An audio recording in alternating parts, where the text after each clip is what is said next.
Hi everyone, I'm handling topic 2 of supply chain management information systems, and this topic is a simple one, a topic on procurement systems.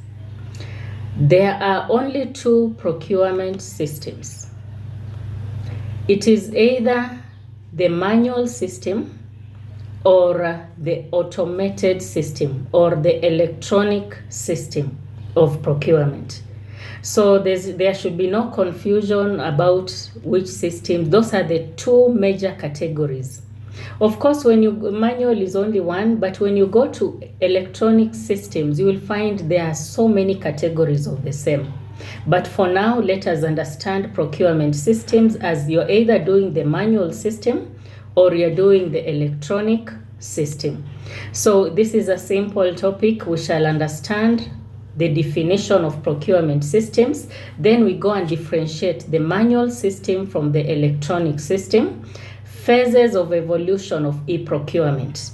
If we talk about e-procurement, where did it start? What are the phases of evolution? Because it just didn't come. Today you wake up and you find you have machines and you start using them. No. There had to be a step-by-step process of getting us into that level where we can say our organization or our company is fully automated, or it is electronic, or our procurement system is electronic. Evolution of the procurement process, steps in the manual procurement, limitations of a manual system, drivers of e-procurement. So this topic we shall be looking around just 2 areas.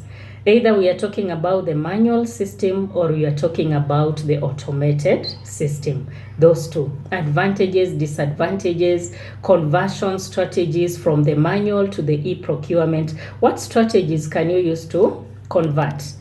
You want to get from manual to electronic. Do you phase some areas slowly, or do you continue with both systems until you get to a point you are satisfied with the electronic and then you do away with the manual? Now those are conversion strategies, because as I have said, you just don't wake up and say from today we no longer need manual, we are going electronic. It is a process. So that is what should be handled in this topic. What is the manual system? It is that system which was characterized by paper. It is a paper-based system. If you find the organization uses a lot of papers in every step of the procurement process, then you're still manual, you're still paper-based. Anywhere paper is involved, the physical paper, where I have to sign, I have to send to the supplier, then that is a manual system.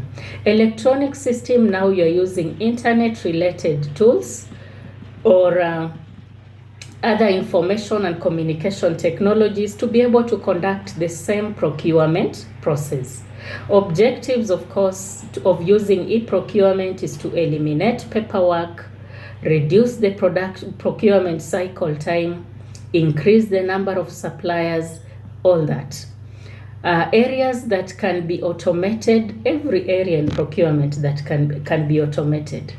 Any area that can use paperwork, it is a good candidate for you to change that paperwork into an electronic system. So from procurement planning to requisition to tender advertisements to tender submission, all those areas, tender opening, contract award, contract signing, communication, contract management, every aspect can be used for electronic procurement. Then we go ahead and look at the differences between the manual and the electronic procurement.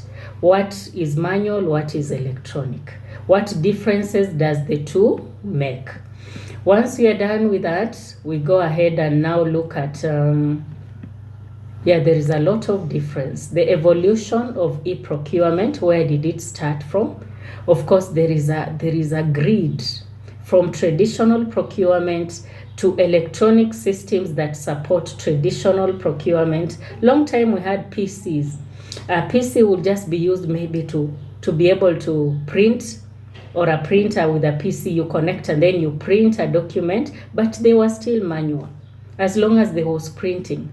Then third stage, internet came in to be able to, now procurement started to be sophisticated. We had emails, we had websites. Then we went ahead to the internet tools that complement traditional procurement. And then the last stage is a fully fledged electronic procurement system from 0 to, so you can see it has gone from step 1 to 2 to 3 to 4 up to 5. It is almost impossible for you to just wake up and change everything and make them electronic. So that is exactly the process.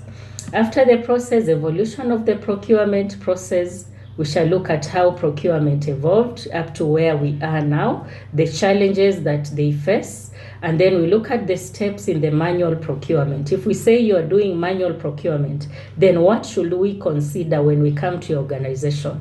We shall still go through the procurement process, but now we shall see a lot of paperwork, a lot of copies, a lot of photocopies. Then we shall be able to tell you are in a manual procurement system. So steps in the manual procurement system, limitations of a manual procurement process, of course, poor data quality, lack of harmonization of data, slow manual processes, greater handling, greater areas or errors, many errors, large volumes of paper.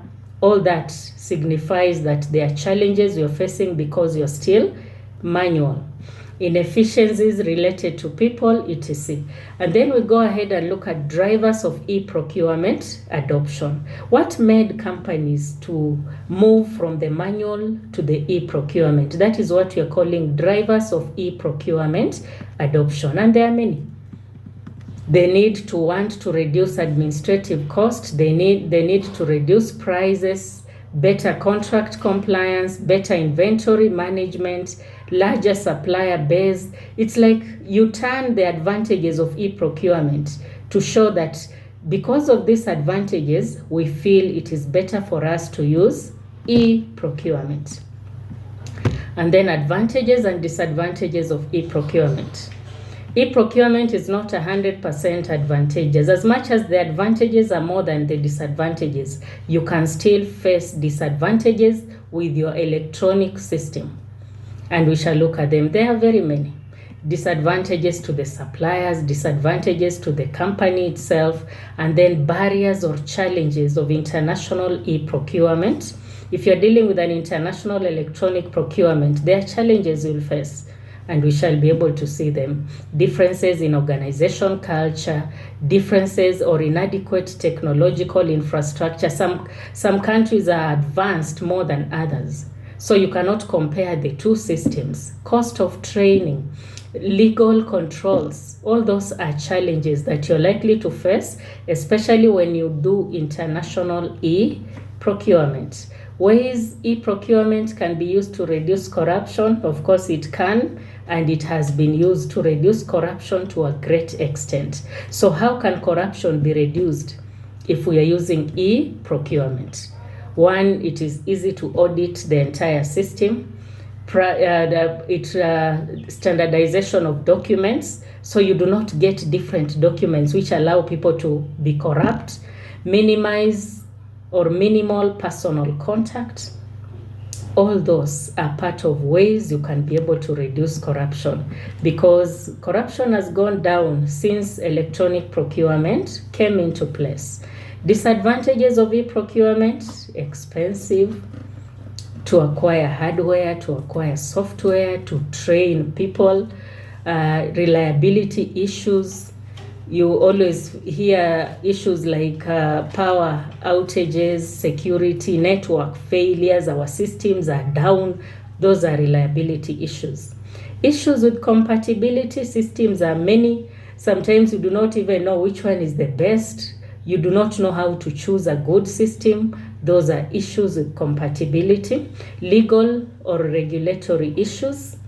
High cost of training. You have to train. And as you employ people every other day, you have to keep training them. Less human interface, which comes with its own disadvantages. Ethical issues, security threats, technical problems, time consuming. All those are part of the disadvantages of electronic procurement. Reasons why e-procurement benefits are not guaranteed. It's like now the disadvantages. They make some of the reasons why you cannot guarantee e-procurement benefit. You cannot say I will 100% get the benefits of e-procurement because of security threats, power breakdown, internet connection failure. So you use the disadvantages to give as reasons why e-procurement benefits are not guaranteed. And then lastly, the conversion strategies. How do we convert from manual to electronic? Let me mention a few. Direct exchange. You set a date and then you directly exchange the manual with the e-procurement. The e-procurement with the manual. Parallel conversion. You go with them both until it reaches a point you leave out the old one, you take the new one. Gradual conversion, you phase out maybe stages. Stage 1, you completely turn it into electronic, phase it out. Go to stage 2. Modular conversion, distributed conversion, we shall see how you go about all these types of conversion, but they are conversion strategies for you to be able to change from manual to electronic. And of course, challenges an organization that has been using manual procurement will face when shifting to electronic procurement. Those challenges, we've seen them. Organizational member resistance, lack of top management support, lack of computer skills, inflexible culture, inability of the system to integrate with other systems, data security issues. We are keeping on repeating the same because challenges or disadvantages of a system are the same. So whether you are being asked in whatever context, just understand these are challenges that will come with a system adoption, system introduction, system maintenance, etc. So by the time we are done with this, we shall have understood the two types of systems and how do you go about it, how different are they, and how do you apply them. And even the conversion strategies. If you want to leave one and start using the other, what strategies do you employ? Together with advantages and disadvantages of each system.